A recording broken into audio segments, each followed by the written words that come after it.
Hey folks, it's Tom Opre. I'm sitting here in the middle of nowhere, Alaska.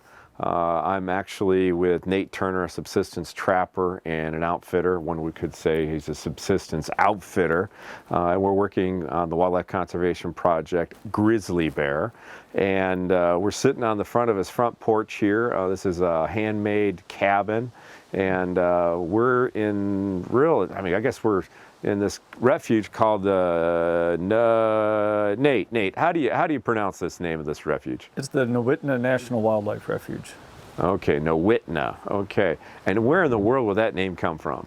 You know, I don't know the total origins of it, but I believe it came from the Athabaskan language, primarily because it has na at the end of it, which means river. There's many rivers in this region: the Salakna, the Sulatna, the Susalatna. And they all share that in common. In fact, that's spread throughout Alaska. Oh, that's great. Well, that makes sense to me now. Now I know exactly where I'm at, which is where I don't really know where I'm at, which is one of the most untracked wildernesses anywhere in the world at this point in time. How in the world did you guys end up here? It was my father's dream to be a trapper in the North Country since he was a little boy back in the early 40s. And it was the fulfillment of his dream that brought me. I was 17 when I came to Alaska. He was 48, and we started our lives over. Although he'd been a successful dairy farmer in upstate New York, he had the second highest milk production in New York State for 7 years in a row. And but he realized at that midpoint of his life that if he didn't do what he really wanted to do, likely he never would. So he said, let's go north. And we did, and my real life began. Wow. The best part of my life. You know, we've talked a little bit about, actually at some length, about your upbringing out here and how you ended up here as far as the trapping and that lifestyle you guys have of subsistence. Today we want to hit on some other things we didn't talk about in the last podcast with you, and really the big reason why we're here is we're trying to educate people about the importance of wildlife conservation through our wildlife conservation project.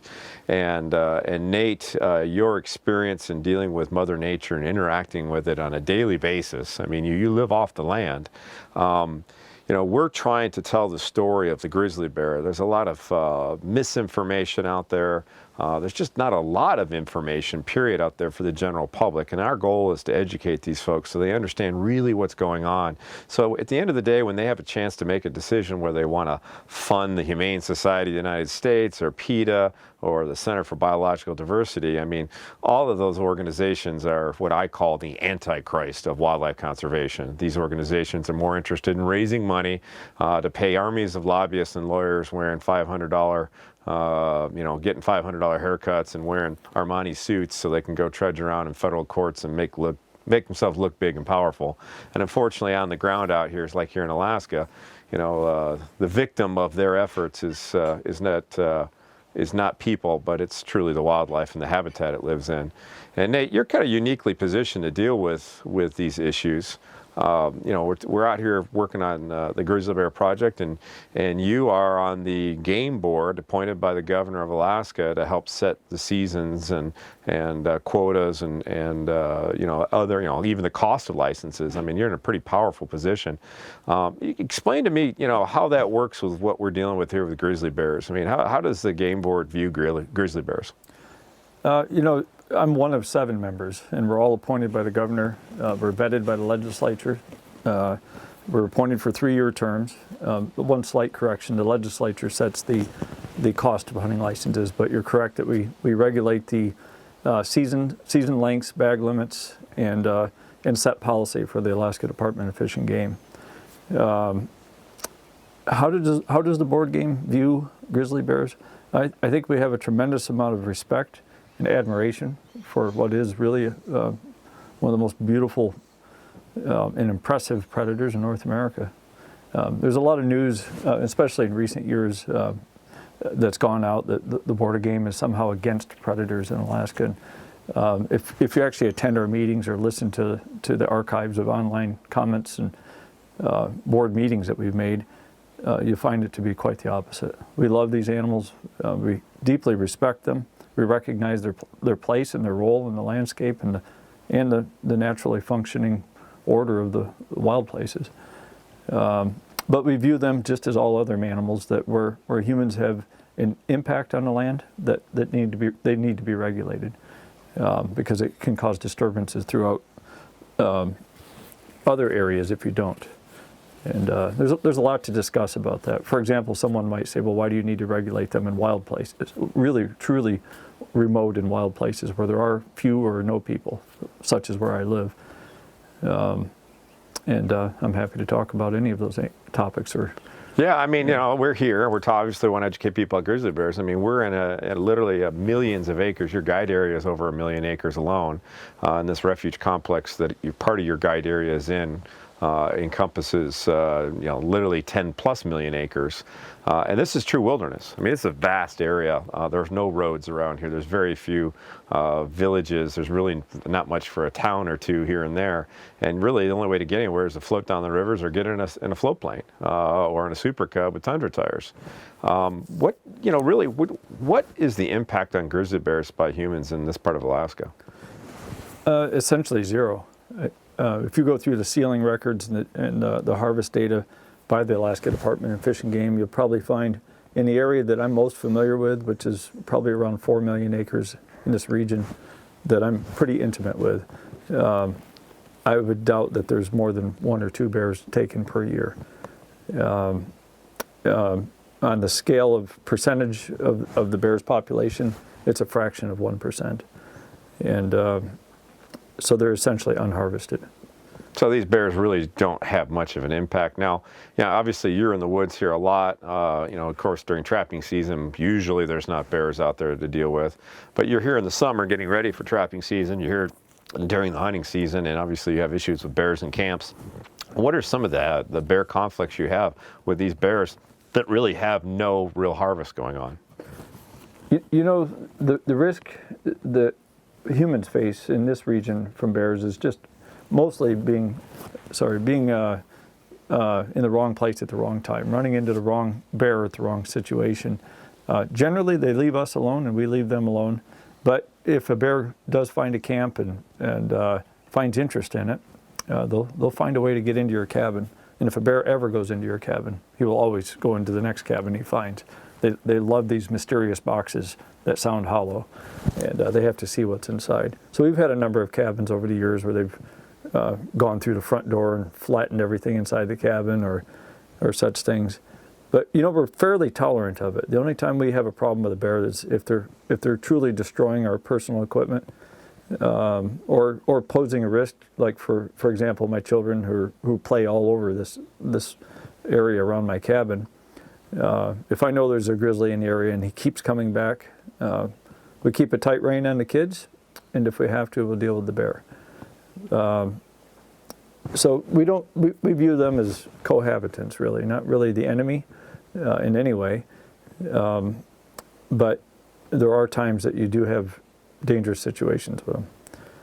And what's the most dangerous situation you've had out here with a grizzly bear?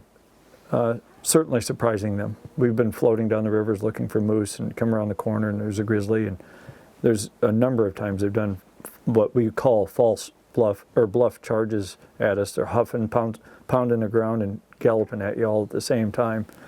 That can be a little unnerving when you're scrunched down in a canoe and they're 10 yards away. We've had to stop them by shooting in front of them before. To be honest, I don't know the outcome of those situations. Okay, we're going to stop for 1 second since Olivia's in the shot. So can you remove yourself so we can finish this? Thanks. So. Take bug dope if you're going to stay outside. Yeah, I got to get some on. I'm just going to brush my hair. So I'll go back in. That's all right. You can brush your hair, just not in the camera angle. Okay. This isn't flowing exactly the way no, that's I would fine. like it to. Yeah, that's fine. Well, let's move into the family side of things a little bit.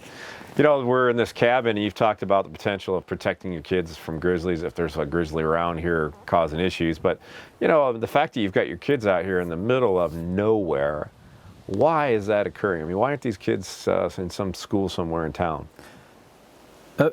I think mostly from my own desire, and Kathy shares this too, the desire to give our children a view of the world that is hard to find anymore. To understand that this is where people actually come from. This isn't a place we go to. People come from the wild places. And, granted, there's millions and people in America and billions on our planet. it doesn't change the fact that this is the real world.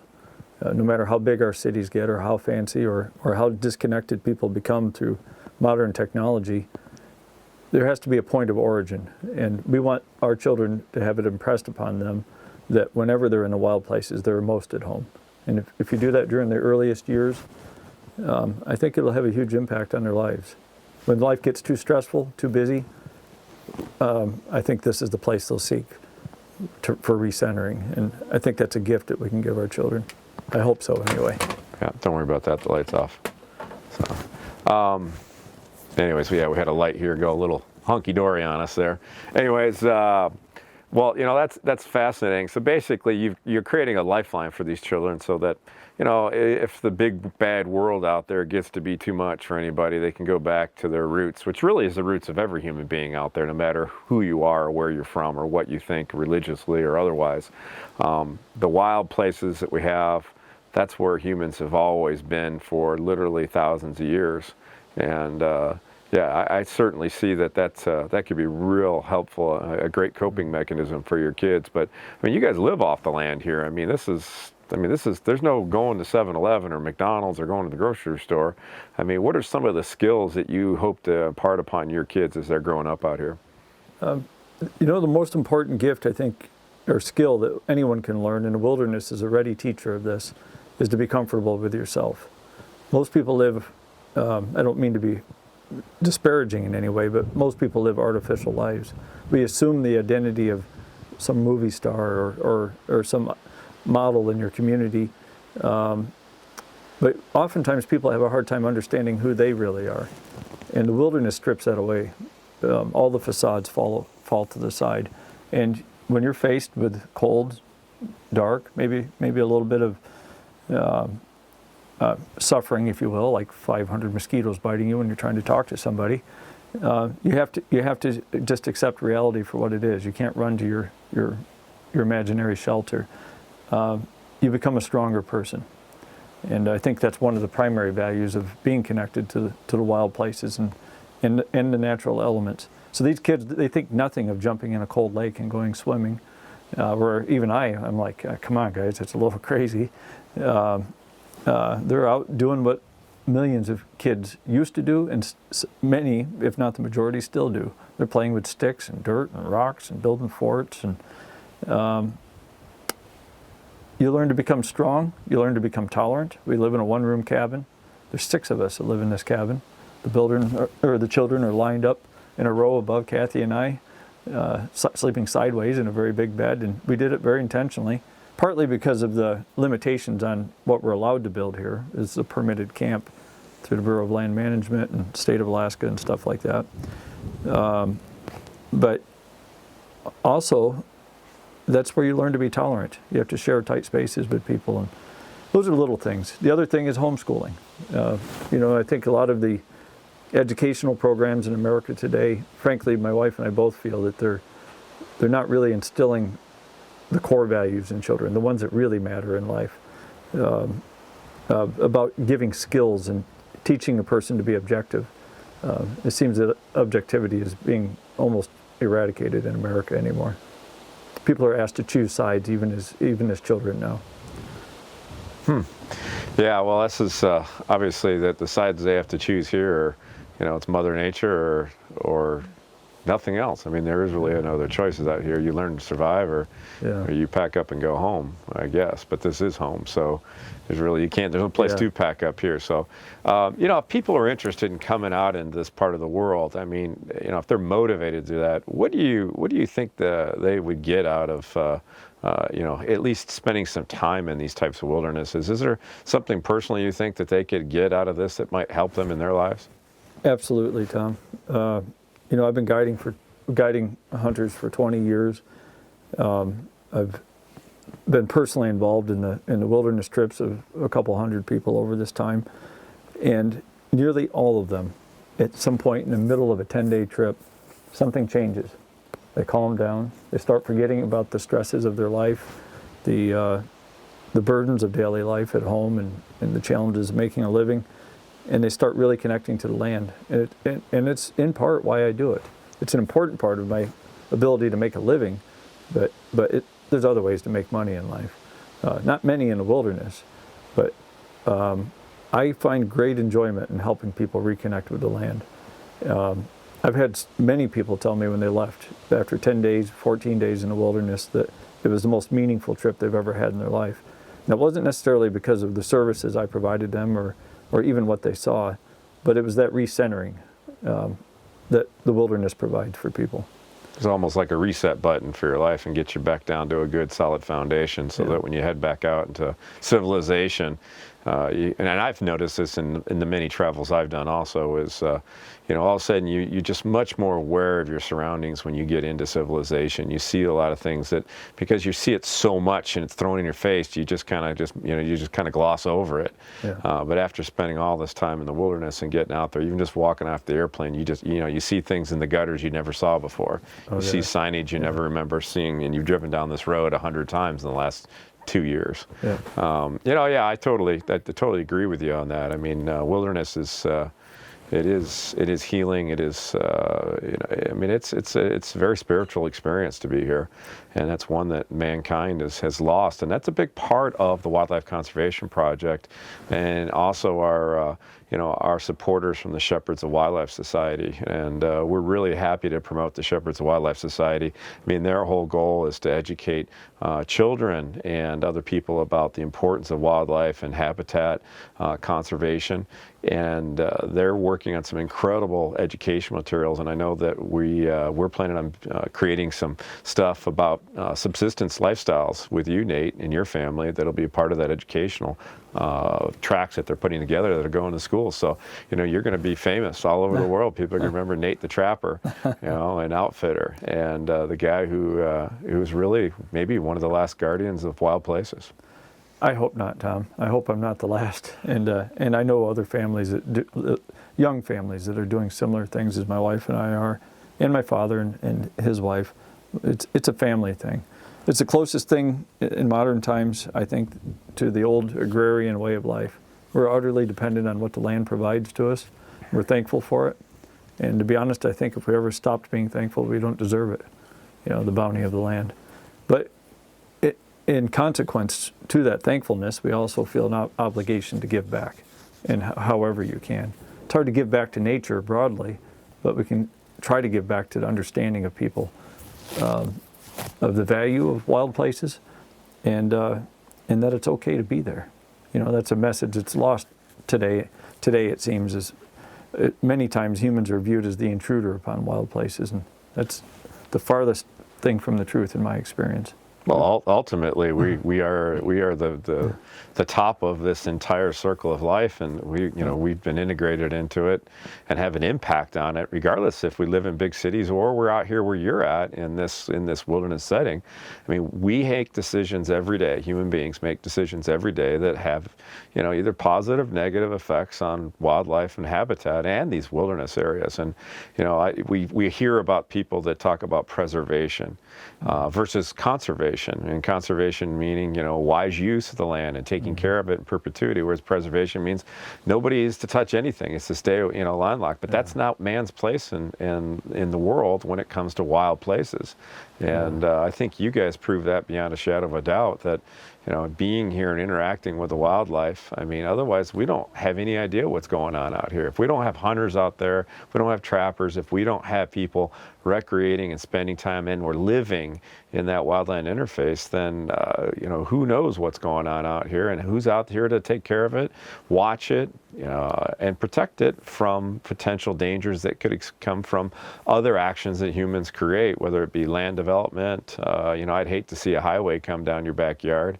And for that matter, I'd hate to see a pipeline come down here. I mean, we got a lot of pipelines already, and I'm not a big anti-propane or pipeline guy, but I certainly agree in making sure that we have the natural resources and utilizing them to the benefit that we need to in order to have the society that we want to have. But at the same time, we have to use it wisely, and we have to be smart about our impact on the land and how we leave things.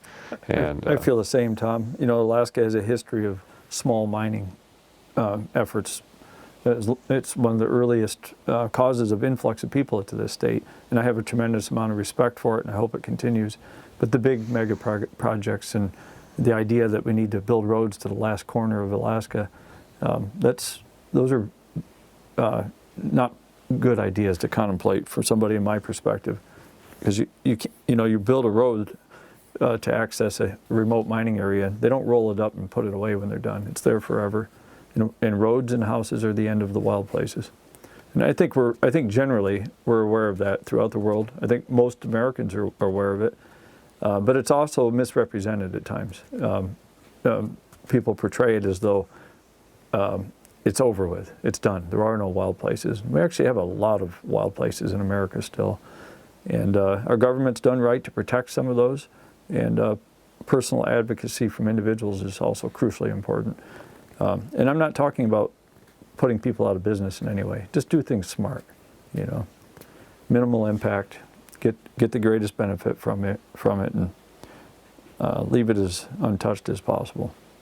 And that leads us to the whole fact that your business as not only a trapper, but as a guide and hunting outfitter here in Alaska is an industry that has a pretty minimal footprint out there, other than a few tent camps and maybe a cabin somewhere or something like that. But you really practice what you preach, and being out here and hunting out here is a very unique experience. It's unlike most of any other thing you do in maybe the lower 48. Maybe the Rocky Mountains, you might find some similar experiences, but up here in Alaska, we're so geographically remote. What are the biggest challenges for you as an outfitter out here? Logistics. And that's the number one thing. We're hundreds of miles from a road, and everything has to be flown. It's very expensive. Aircraft are expensive, whether you own it or charter it. The next thing is as far as challenges in relation to being an outfitter is the truth is when you're in wild places hunting wild animals, you're not in control of anything. The best you can do is be prepared and be there. Keep your eyes open, and most hunters that seek my services, they understand that. They've actually sought to join me because of the wildness of it. And they understand that not every hunter goes home with the animal they're looking for, although most of them do. And that's not an uncommon threat among hunters, to be faced, the desire to be faced with a challenge and accept defeat sometimes too. Yeah, hunting's hunting. It's not killing. And a lot of people like to use that saying. I know I do. But, explain to us, we're out here working on a grizzly bear hunt, and what is the overall strategy for hunting grizzly in the springtime in this part of Alaska? It's actually difficult because in other parts of Alaska, you have open country. The bears are pretty evident. If they're out moving on the landscape, as you've noted, we're along a river system. It's deep in the heart of the boreal forest, very dense vegetation. All the leaves have come back now. And the grass is growing seemingly an inch per day. And admittedly, we're at the end of the season when we would be hunting them normally. The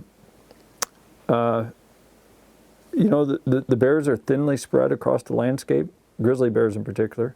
Black bears are far more common.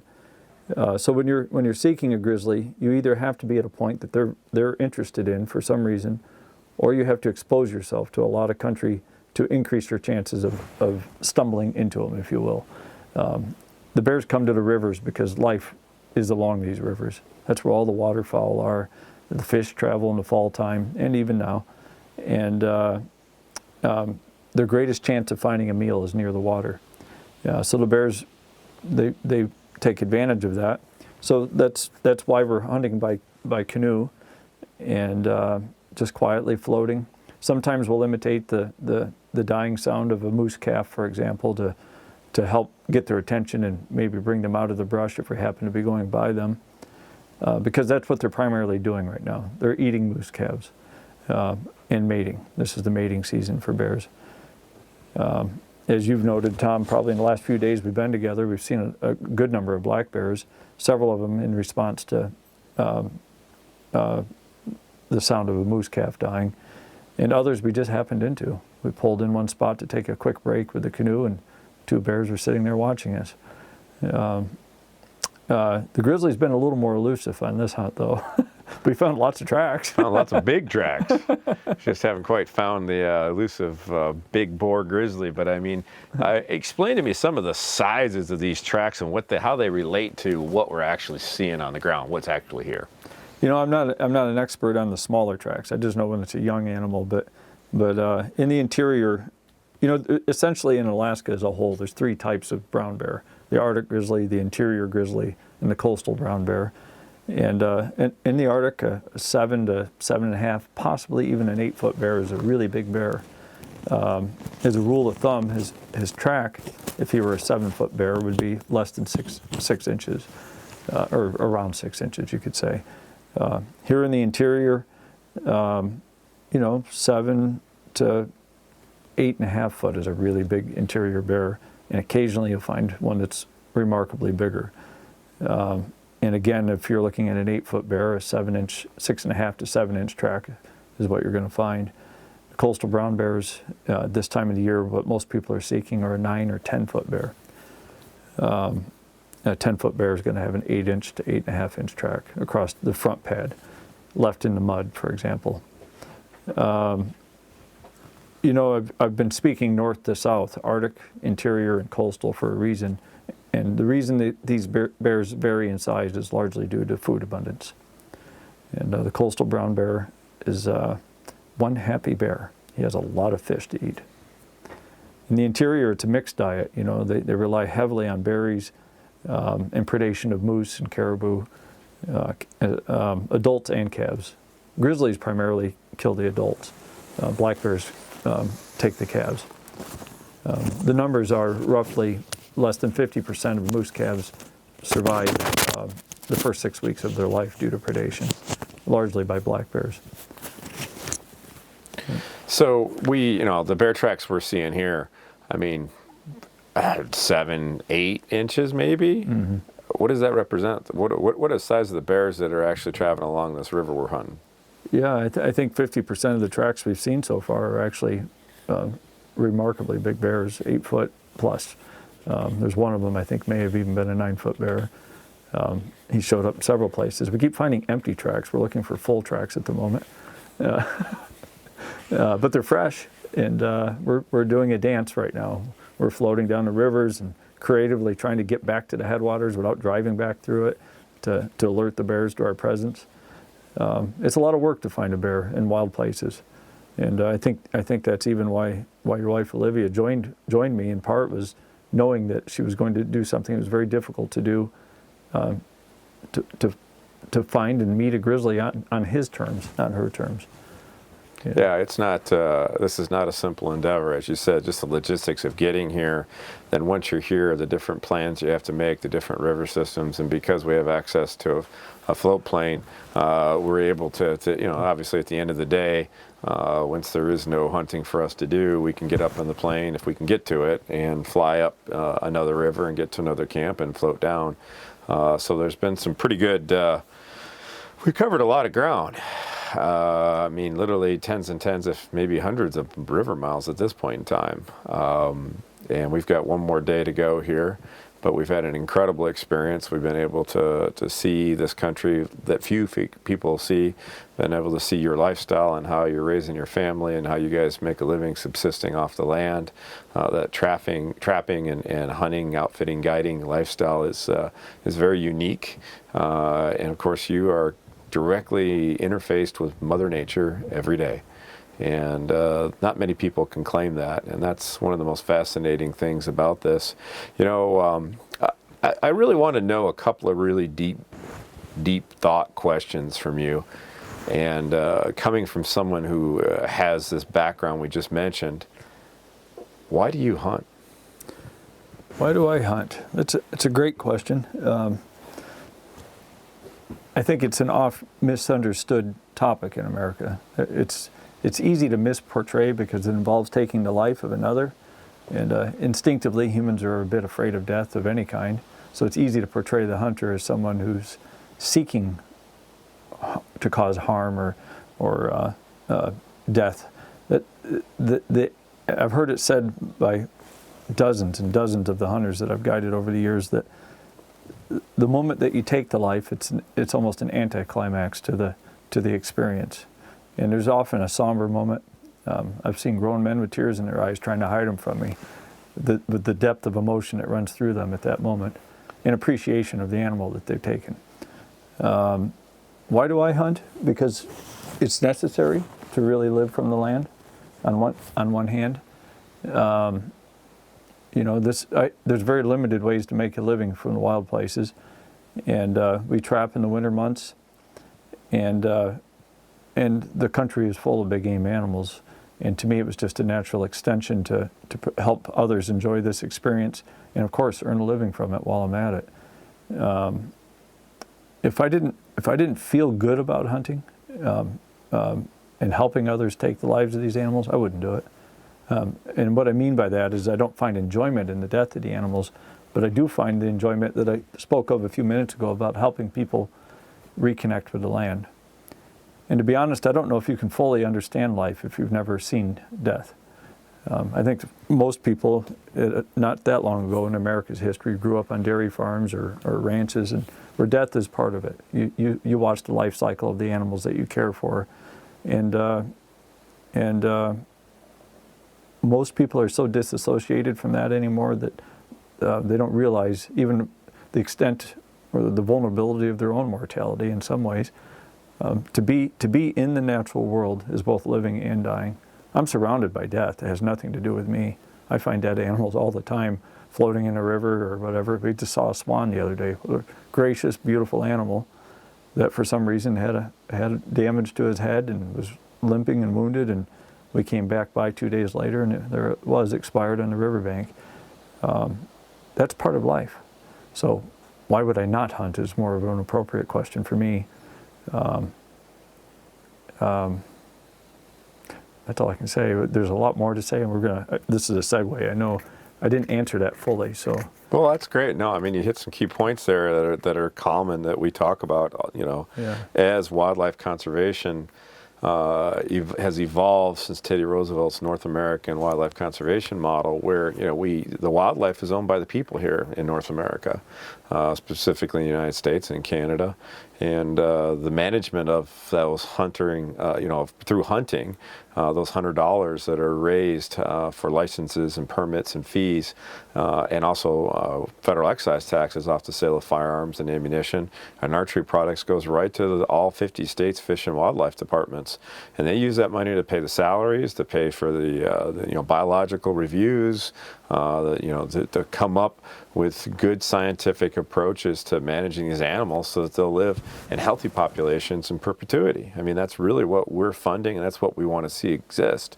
And it's just amazing that there are people out there that don't get that. And a lot of folks that will sit there, and especially on the internet, will type up this nasty hate-filled vitriol about, I've been called a female anatomy, and I'm like, if you ever saw me, I'm 6'3", about 240.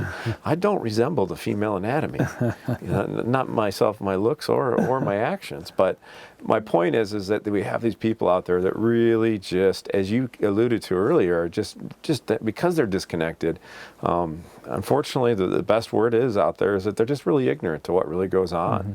And we've got people all over Western civilized world, supposedly the educated people, that want to throw all these emotions onto wildlife because they grew up watching Disney movies and these animated feature films where wildlife are given human traits and characteristics.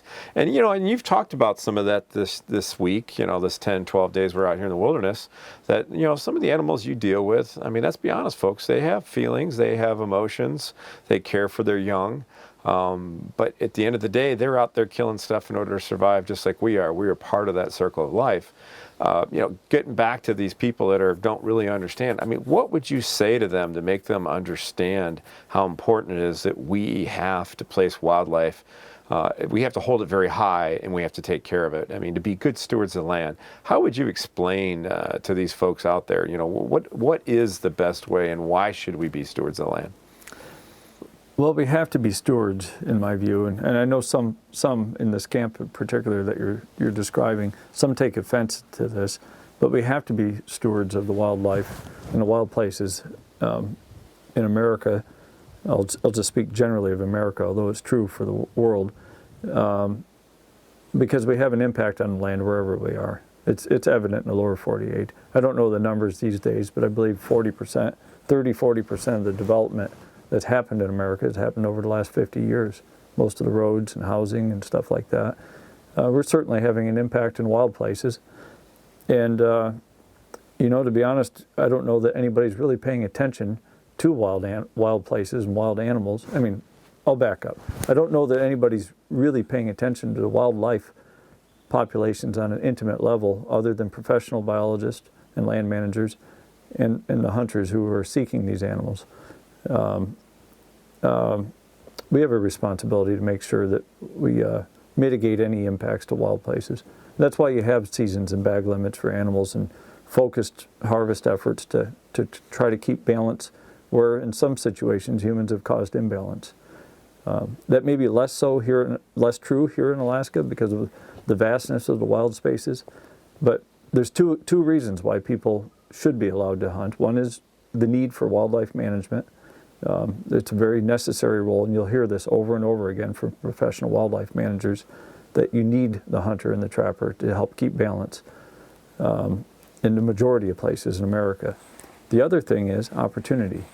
If your impact on the wildlife population is, if your impact on wildlife populations is negligible or almost essentially unmeasurable, and people are seeking opportunity to continue traditional patterns of usage and values related to harvesting wildlife, why not allow it? And that's something Alaska feels strongly about. If there's opportunity, provide maximum opportunity within sustained yield for people to continue what are traditional ways of life for both Western-based populace and for both the populations that for both native population and those of us that come more from a Western civilization. And something that's often overlooked in discussions about wildlife, people think about how many hunters there might be out there, and they throw out big numbers. One thing that people need to keep in mind is all hunting resides within what is called the harvestable surplus of a population. That's what goes beyond what is necessary for the sustainability of that population. Every wildlife management agency in America, and as far as I know, the world, first assures that there's a sustainability component to the population. In other words, you have enough to maintain or even build the population. And if there's any left over, that's where your hunting seasons are. It's only in the surplus animals. And I think that's extremely neglected and unfortunately neglected in many of these discussions about hunting. It's so often portrayed that hunters are decimating wildlife populations, for example, or they look at the numbers of animals that are harvested in America. White-tailed deer, I'm sure I can't imagine how many are taken. But if you threw that number out there, it would be shocking to a non-hunting person because they don't understand that those are the animals that are actually beyond the carrying capacity of the landscape oftentimes. They need to be removed for the benefit of the population as a whole. Otherwise, diseases spread. You have a lot of highway collision accidents and crop damage and stuff. And generally, for the welfare of the wildlife population itself, you need to keep the numbers limited. And well, and you bring up the point, the carrying capacity. A lot of people don't understand this fact that, they think if there's 50,000 elephants or 50,000 brown bears, that if you shoot one, there's only 49,999 left. Well, in a given year or two, depending on gestation periods of, for pregnancies and so forth for these wild animals, the population, even with the survivability rates that we have with predation, natural predation and hunting, still can be approaching, 20, 30, 40, 50% in certain species. What do you guys see here in Alaska? What is this, how much does the renewable resource renew itself? Well, of all wildlife populations in Alaska, less than 10% of the of a given population on an average. Of course, we have a lot of different animals, so I'll just lump it together. It's about less than 10% is harvested annually by hunters or trappers, well within sustained yield measures, and in most cases, underutilized. The harvestable surplus of these populations has not even been approached. So we don't have over-harvest populations of any species in Alaska that I know of. Okay. Never have, actually. Yeah, that's ironic, because there's people out there claiming that you put a hunter in the woods, everything's going to die, and as you've mentioned in this podcast, hunters aren't successful all the time, and our hunters are only utilizing less than 10% of the population. And in the case of grizzly bears out here in the interior of Alaska, where we're at in these wilderness areas, the hunting has literally less than 1% of any impact on the game out there, on the grizzly bears. Yet the money that comes from grizzly bear hunting does help fund conservation for all the species, because that money goes right to the Fish and Game Department of Alaska. And also the money you receive from your hunters, that money goes right into the local economy and trickles down into every place that you buy groceries, gas, airplane repairs. I mean, that's where that money comes to pay for that, and helps you with your trapping probably, but the trapping probably helps the hunting sometimes too. Yeah. So, but I want to wrap up this podcast and just, Nate, is there something you'd like to just, expand upon and leave the viewers with that you think is real important they understand about this part of Alaska, the animals that live in it, the lifestyle you lead? The door's still open. This is an important point that I'd like people to understand. Alaska has been populated. I would say the wild places of Alaska right now are least populated than they've ever been in recorded history. I've shown you abandoned camps and rotting cabins, even within this relatively small portion of Alaska that we visited on this trip, a number of places we've been to. The land is here. It's waiting for those that want to live a life similar to my family has done, and it's still possible to have these opportunities. You can build cabins and build a life close to the land. And I'd like for America to realize that those doors aren't closed. They've been told they are closed or that they should be closed, but it's not true. Well, you talk about building a cabin out here, and I'd asked you the other day, what does it cost to build a cabin like we're sitting in right here? I mean, what's the real dollars on this? Because, I built the house, and I think it was several $100,000 it cost me to build, with all the contractors and all the materials and stuff like that. I had to go to the bank and get a loan, which I'm making a monthly payment on. I'm making a mortgage payment on it. What's it cost for you to build a cabin? We're sitting on the porch of a 16 by 18 cabin. I have a metal roof. I do have plywood on the floor. But the lumber itself, I milled from trees in the forest, and hundreds and hundreds and hundreds of hours of labor. So I work for free when I'm working for myself. So, in reality, the cost of the metal roofing and flying it in here in the plywood, I may have a few $1,000s into it for the cabin. But the replacement value of it would be similar to what you're describing elsewhere, because I build it myself. Not everyone can build, I guess.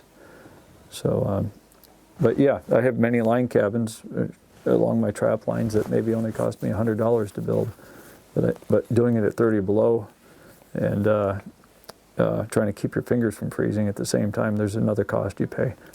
So that's great, and even though this country's open, it's not for the faint of heart. It's a challenging lifestyle. It's one that takes a lot of true grit. You don't have to be tough to live here. You have to be willing to let the country toughen you. Yeah. It will do it, or kill you.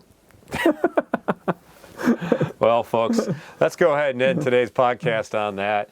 I'm here with Nate Turner from Turner's Alaskan Adventures. We're on the Nowitna Wildlife Refuge, far in the deep part of Alaska, where we fight, not grizzly bears, but we've been fighting the state bird of Alaska, the mosquito, which has been out in massive numbers. But it's been a heck of a great time. I want to thank Nate for being a gracious host and having us out there and showing us his life and his world and sharing it with us. And folks, if you want more information about what we've got going on, just go to wildlifeconservationproject.com. And of course, please see our one of our great sponsors, the Shepherds of Wildlife Society at shepherdsofwildlife.org. Any donations you can make towards them will only help to to educate more people about the importance of wildlife and habitat, and right in the city's schools and in those rural and urban interfaces where we can talk to people and explain to them what's going on. And you know, any help you can give to those folks would be greatly appreciated. And with that, I look forward to seeing you in our next podcast, and we'll see you on the trail. And Tom, I really want to thank you and Olivia for the efforts you're doing for bringing this message out and focusing on the need for wise use and continued use of our wild resources in America. It's such a timely message, and one that's not heard as much as it should be out there. Thank you. Yeah, well, thank you, and thanks for being a great host.